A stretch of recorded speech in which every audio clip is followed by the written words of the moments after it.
Hello, Tathagat. Hi. I'm Madhi. I'm with Solution Cycle. I work for them as an Agile coach, and I've been part of the keynote today, discuss Agile, and it was really a great talk. Thank you. But I think all of them could not make it for the keynote because some of them were late. So can you just brief quickly about what you really spoke in the session for the benefit of the others who couldn't join you? Sure, Madhvi. So this particular keynote, I actually thought of doing a little bit of exploration.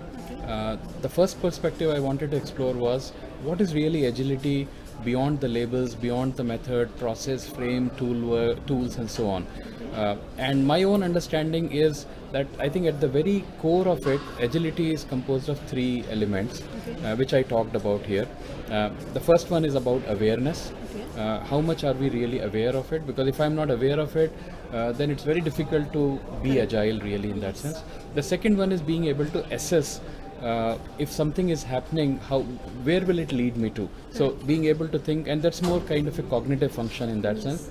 And the third is kind of an action on that. So now that I understand what is happening around me, what can happen if I don't take an intervention, what should I do about it? So these were the three things that I wanted to look at, look at it from an agility perspective. And then I wanted to explore how does nature compare when I put this particular filter or a lens on that. Do we see the systems in nature, because nature has evolved over a period of billions of years, right? And these are the design patterns in nature that could not have existed or survived if they were not already being agile. So I was trying to put this as a lens on that and see what does it make any sense, and if yes, then what can we learn in the software team. So that correlation was really amazing. I mean, I've Thank never you. seen someone correlating agile to things in nature and then showing it. It was great insights for us who were part of your session. Thank you for that. And you also shared something around three key areas, 3 A's of agility. So can you just throw some light on that? Yeah. So as I was explaining, the 3 pillars that I consider, the first one is starting with the awareness. And to me, awareness is really all about being able to appreciate where I am right now. Now, if I would look at a Zen or a meditation philosophy, then I'm almost saying, am I really aware through my eyes, through my senses, through my ears, through my perspectives, what is really happening around me? And it's like, suppose you're standing on a traffic signal. It doesn't mean that if you are on a red light, you shut off yourself from the rest of the world, because you know that, hey, I can see this big water tanker is coming, or I can see a bicycle guy coming there. Like in the talk, I was giving an example that, for example, if I'm driving my car, I'm keeping my eyes on my rear view, and I'm seeing, hey, if somebody's biker is coming there, I want to be sure that he doesn't bang into my car, right? That's the first thing to me, being able to have a level of awareness. The second thing is all about assessing it. Now that I'm aware of it, can I assess what will be a projected future? So I call that as a projected future, because let us say I know that this car is coming like this and it is curving, and it's very likely that it's going to bang right into my car. That is to me the projected future. So, and then I need to be able to think of what are my options. Should I run away? Can I drive out of that traffic and avoid the collision? Or should I just abandon the car? Or should I accept whatever will happen there? So I have to make my choice in terms of accept or mitigate, or sometimes even exploiting it. Correct. So I was giving, depending on the situation. So like we call it as positive risk. Correct. So sometimes what happens is it's a windfall. You didn't expect it to happen, but now that it has happened there, you want to maximize the catchment. So we were taking an example like the recent demonetization has been there. The big beneficiaries are the payment gateway or the mobile wallet solutions. So that's a positive risk for them. They should be able to exploit it very well, right? And then finally taking an action on that, because to me these 3 are really intertwined actually. And you cannot be, in my view, agile if you are not aware of the situation, if you don't assess your projected future, and you don't act on your desired future. Because if you don't act on the desired future, you will end up being relegated to your projected future. Now, if you don't like it, that's kind of bad news for you. It's like all these 3 go hand in hand. So if I have to kind of stitch it together, this is the way I look at it.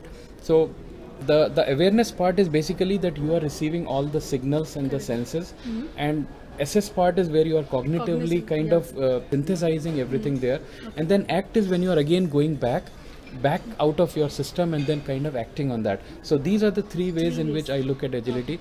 And my understanding is, whether you are an individual or a team or a company or anybody, I think this is the pattern that I see everywhere. Obviously, we can put more labels around it, but this is the core of agility to me. It was a great explanation indeed. Thank you. And also you shared something about the agility matrix, right? Where you took few roles, few famous characters, and you tried to correlate. So can you just throw some light on that as well? So these are the 3 elements, and then I thought, okay, if we put combinations of these, then we get 8 combinations. Obviously, one combination is where none of this is there. So for example, if you neither have awareness about situational awareness, nor you can assess what is going to happen, and neither you take any action. That is like an inanimate object. It could be like a log of wood, for example. So I'm just calling it as lights out. Nothing is happening. Obviously, there is no agility in that kind of a system. On the other hand, if all the 3 are there, I just kind of gave it a catchy name of Ethan Hunt from Mission Impossible. And Ethan Hunt as a character in every Mission Impossible movie is basically doing a lot of diligent research in terms of being aware. They have all kind of sensors, they have all kind of things that are telling them exactly the ground situation there. And then there is a huge amount of assessment going on. They have done a lot of preparation of what happens there, how much time do you have to take a move, and then finally they take the action. So these are the things. And just as a comparison sake, I took also 2 more of them. Of course, I'll put up my slides there on the slide share. But the major category, I called one of them as a category where actually, for example, you are not doing any awareness. You have no awareness, but you are doing, the moment it happens, you are kind of looking at saying, what is my projected future? You are assessing that and then taking an action. I call that as Indiana Jones approach. Because if you really see, Indiana Jones is a very versatile, think on the feet kind of a guy. Is not always aware of what is happening to him. Suddenly a snake pops up from somewhere, or skeletons rise up from somewhere. But then after that, he is spontaneously acting on that. But to begin with, he's not kind of aware of, before that there's not very proactively situation there. So I just called it as Indiana Jones. And on the other hand, there could be a situation where somebody is great reading on the ground, but then doesn't really look at kind of planning the move and methodically looking and anticipating something, but is just shooting from the hip kind of a thing. So I have all the best tools available. I have thought of everything. I know the ground situation, but I don't know what's going to happen next, but I'm just going to respond as it happens, play by the ear kind of an approach. And that's what I'm calling it as a James Bond approach. Because James Bond invariably... The was really great. So I just gave that as a thing. So, but yeah, you can read up about it when I upload the slides there. That will be great. And do you have any key takeaways, for the audience who will be listening to your, Amped? Any takeaways for them, or any, message for the folks around? Sure. So I think my comparison, when I look at the systems from nature, when we look at the evolutionary biology, or we look at the complex adaptive systems, a lot of things that we believe are agile, in the context of agile frameworks that we know, I wanted to basically subject them to some test.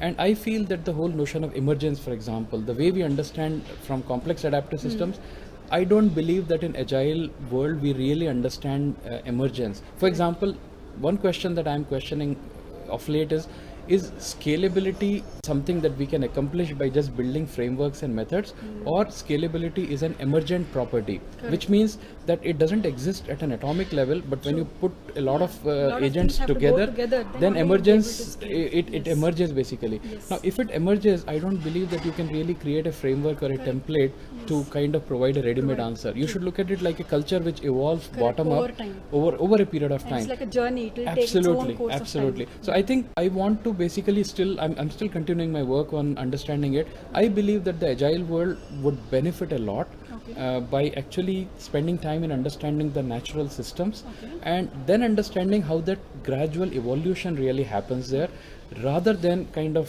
airlifting and dropping and force fitting something from the top of it, which might work in the short run, but in the long run it is not really internalizing that. So we will not be able to get the real fruits of it. Correct. We may go back to our traditional. We may go back, it might be worse than what we started out with, because people's resistance would have hardened up by that time. And there might be short-term wins. There can always be short-term wins especially if I'm very dogmatic about the approach. But I think the real pragmatism to me is, I always take it as a test of any system. You remove the scaffolding, you remove the incentives, you remove the penalties, you remove the scaffolding. If after that, whatever is the default state of a team, that would be the most economically sustainable way of working. So if people actually go back to old way of doing it, that means your new way was never effective enough. And they lose belief and Absolutely, yeah. And the next time the the skepticism is much higher order. But if we remove everything and people despite that continue doing, and they continue driving the agility by themselves, then I think we have gone to the sustainable. automatically Yeah, sustainable. totally. Yeah. Thanks for debriefing us the entire talk for us in 7 to 8 minutes. And thanks Sure, for your Madhvi. time. Thanks a lot. Thank you.